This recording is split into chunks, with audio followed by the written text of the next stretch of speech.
Inaasahan namang mas lalakas pa ang ugnayan ng Pilipinas at ng bansang Indonesia kasabay ng pagbisita sa bansa ng bago nitong leader na si President Joko Widodo. Kaugnay niyan, nakatakda namang magpulong mamayang hapon sina Pangulong Aquino at si President Widodo ukol sa iba't ibang usapin. Ang detalye ay kunin naman natin sa aming kasamang si Elena Luna na nasa Palasyo ng Malacanang live. Maraming salamat, Habiba. Formal na nga nagsimula ang kauna-unahang state visit dito sa Pilipinas ni Indonesian President Joko Widodo na nagsimula sa pag-aalay niya ng bulaklak sa Luneta kaninang umaga. Alas 4 ng hapon ay darating siya dito sa Malacanang para naman saksihan ang paglagda sa ilang kasunduan. Mula mga bansang Malaysia at Brunei Darussalam, dumiretso si Indonesian President Joko Widodo sa Pilipinas. Nasa bansa ang bagong leader ng Indonesia sa imbitasyon ni Pangulong Aquino. Ito ang kauna-unahan niyang state visit sa Pilipinas matapos mahalal na presidente ng Indonesia Oktubre noong isang taon. Unang bahagi ng state visit ni President Widodo ang pag-aalay ng bulaklak sa monumento ng bayaning si Dr. Jose Rizal sa Luneta. Ayon sa Department of Foreign Affairs, ang pagbisita ni President Widodo ay tradisyon sa Association of Southeast Asian Nations na ang mga bagong lider ng rehiyon ay kaagad na nagpapakilala sa mga kasamahang pinuno na miyembro rin ng ASEAN. Ayon kay PCOO Secretary Sunny Coloma, ang pagbisita ni President Widodo ay bahagi ng pagpapamalas ng pakikiisa at pakikipagbuklod sa mga kapwa lider ng mga bansang kasapi ng ASEAN.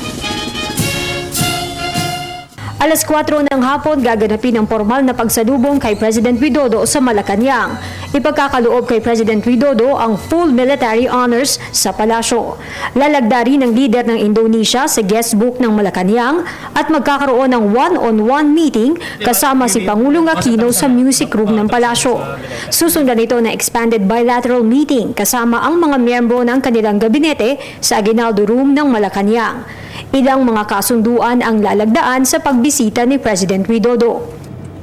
Hindi ito ang unang beses na magkakasama si Pangulong Aquino at President Widodo. Huli silang nagkita sa nakaraang ASEAN-Korea Commemorative Summit sa Busan, South Korea, Disyembre noong isang taon. Ayon kay Secretary Coloma, tatalakayin sa nakatakdang pagpupulong ni President Widodo at Pangulong Aquino ang usaping may mutual interest, kabilang na ang mga isyu tungkol sa migrant workers, pagtutulungan sa paglalayag o maritime cooperation, defense, kalakalan at pamumuhunan, at maging ang people-to-people exchanges. Mayo noong isang taon ang huling pagbisita ng lider mula sa Indonesia. Ito ay sa pamamagitan ni President Susilo Bambang Yudhoyono kung saan isang landmark agreement ang nilagdaan.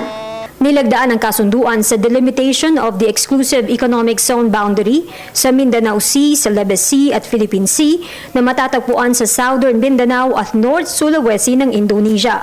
Nagkaroon ng kasunduan matapos ang 20 taong negosasyon. Tinawag ito ni Pangulong Aquino na patunay ng pagkilala ng Pilipinas sa international law at sa mapayapang pamamaraan sa pagsasaayos ng hidwaan sa teritoryo. Sinabi naman noon ni dating Pangulong Yudhoyono na magandang halimbawa ang kasunduang ito na anuman ang hidwaan, kabilang na ang usapin ng maritime border, ay mareresolba sa mapayapang paraan. Matapos saksihan, Habiba, mamaya ang paglagda ng ilang kasunduan ay magbibigay ng joint press conference si Pangulong Aquino at si President Widodo. Susundan naman ito ng state dinner na ipagkakaloob ng Pangulo kay President Widodo at sa kanyang may bahay, kay Indonesian First Lady Iriana Joko Widodo. At yan ang ating balita mula dito sa Malacanang. Sa tulong ng RTVM, ako si Elena Luna para sa Telebisyon ng Bayan. Maraming salamat sa iyo, Elena.